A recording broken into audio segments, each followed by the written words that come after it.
What is up, you guys? It is your boy, Brent Biggest here, and welcome to another video. And today's video, I'm going to be talking about QB contracts heading in to the next following years. And it's not looking hot for for NFL management, just to be fair with you. And before we get into today's video, um, this is going to be saying don't be too picky with your money because otherwise you may ruin your entire life or career, as you could say. But anyway, let's get into the video. So, as everybody would know, you have uh, the NFL has given every team $30 million more dollars to use in cap space. Which is, well, obviously a great thing. They get more cap space, maybe can bring in more players, and stuff like that. No. You know what that cat space just did? Ask more people to get more money. And to me, this made no sense. Because, to be fair with you, a lot of positions, specifically quarterback, which we'll be talking about a lot in this video, we're already getting paid a lot of money. Like, for example, well, I guess there were some positions that weren't. For example, running back, the interior offensive line. Like there were some positions that were undervalued. I think for sure in cap, but some positions were already overpaid. Like for example, the wide receiver room, the wide receivers, because the highest paid receiver before this came out was Tyreek Hill, who was getting paid $30 million a year. Then you had like Devontae Adams, who I'm pretty sure was also getting paid like $29 million a year. AJ Brown, 25 mil.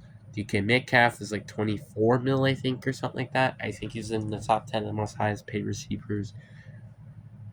But like, yeah, basically receivers are getting, I would say, if you're very, very good, averaging about $20 million a year annually.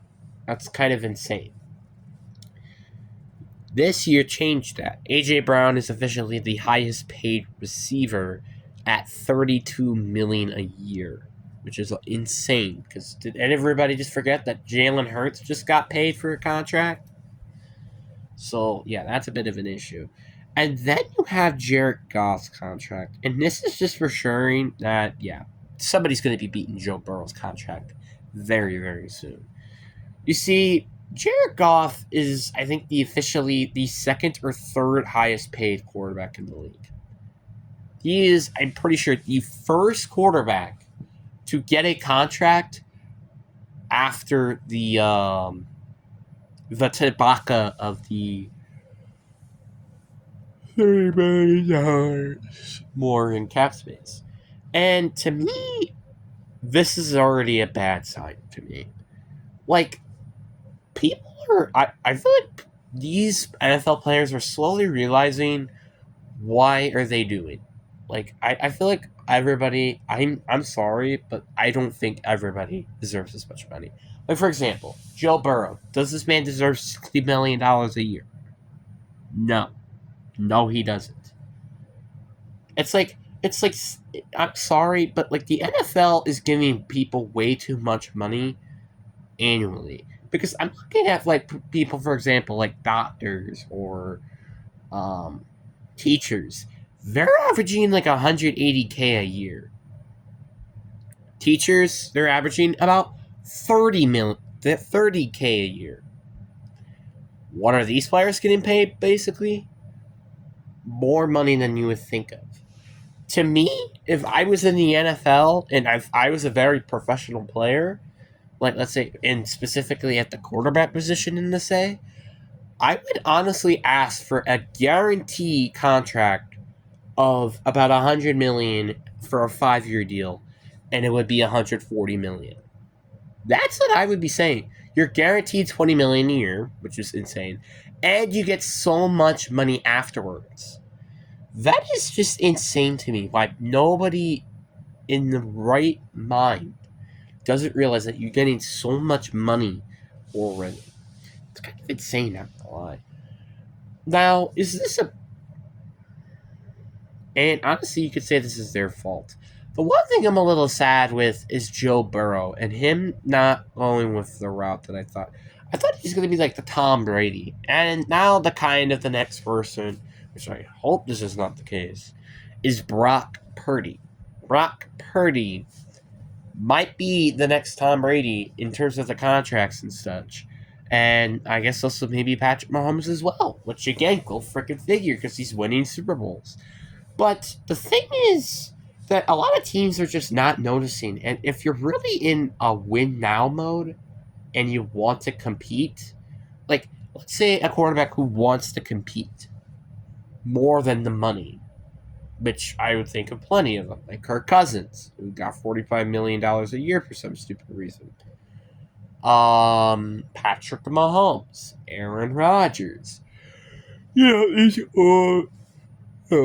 Mahomes isn't old, but like the players that are just like wanting to compete for Super Bowls, they are not asking for much money.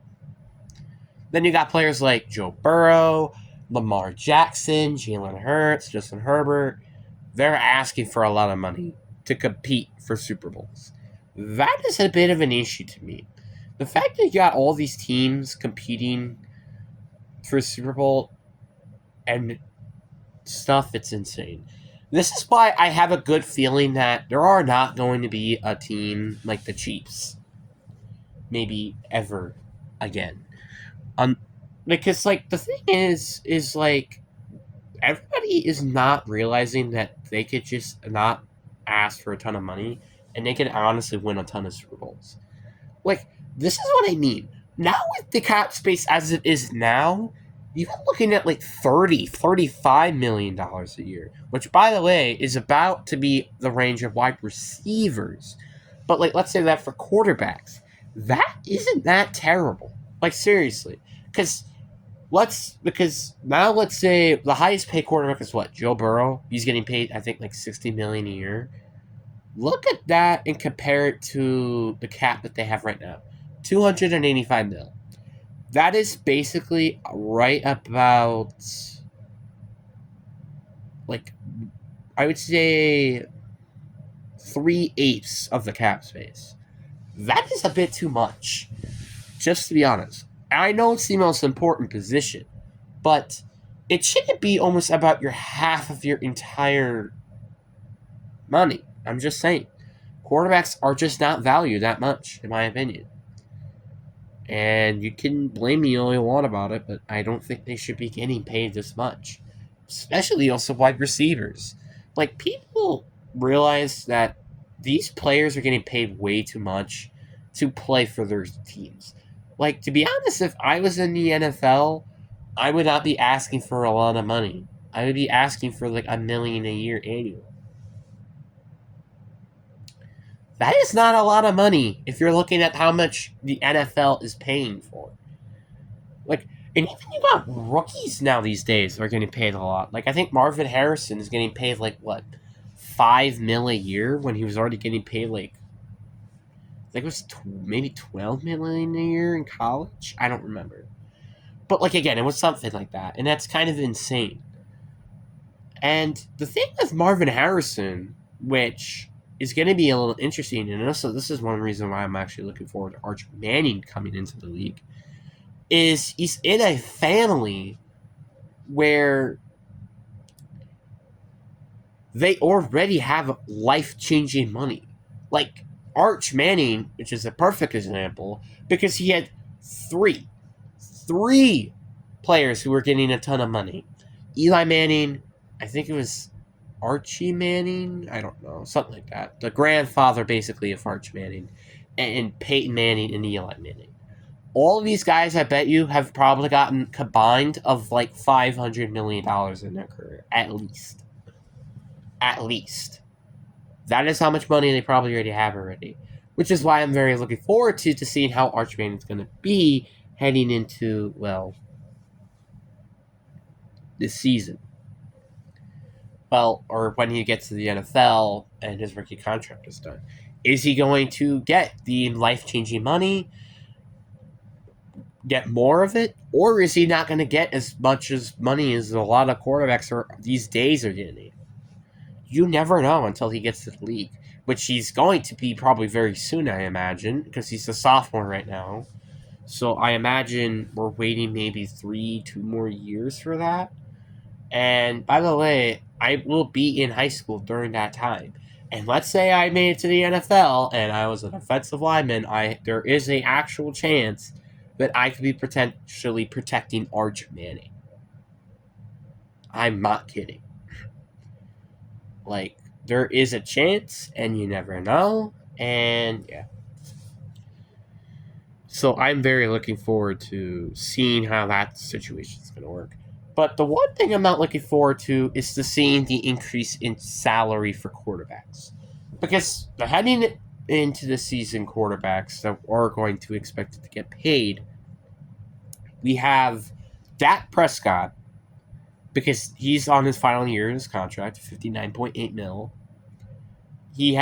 Then you have Tua Tagovailoa, which I think is also a very interesting situation. Then you also have Trevor Lawrence. His contract is going to be interesting. Fields is also going to be interesting because I think it might depend on how the season's going to be because, well, they didn't get his 5th-year option. So if he does end up getting a contract from Pittsburgh, I imagine it being like 20-30 million a year because we haven't seen how good he is yet, or even hell, it might even just be a 1-year deal. We never know.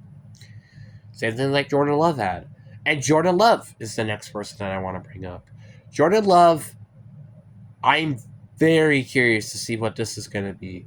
He could be the next highest paid quarterback. He really could be. He is undeniably good. Like the fact he led this team to the postseason with a ton of rookies as their receivers and tight ends, that is pretty insane. So that's why I think he could be one of the highest paid quarterbacks. Trevor Lawrence is up there to be maybe the highest paid quarterback as well, if he could just break out like everybody's been saying that he could be. Like, there are a lot of players out there. And then you get to the 2022 players, like Brock Purdy. Obviously Brock Purdy is not going to be this year, but next year is going to be very quickly. Kenny Pickett, you never know. He's a bit of an unknown at the moment. And same thing maybe, I guess, with Desmond Ridder. He can play well. So you kind of get the point. But anyway, I really do hope you guys enjoyed this video. Peace.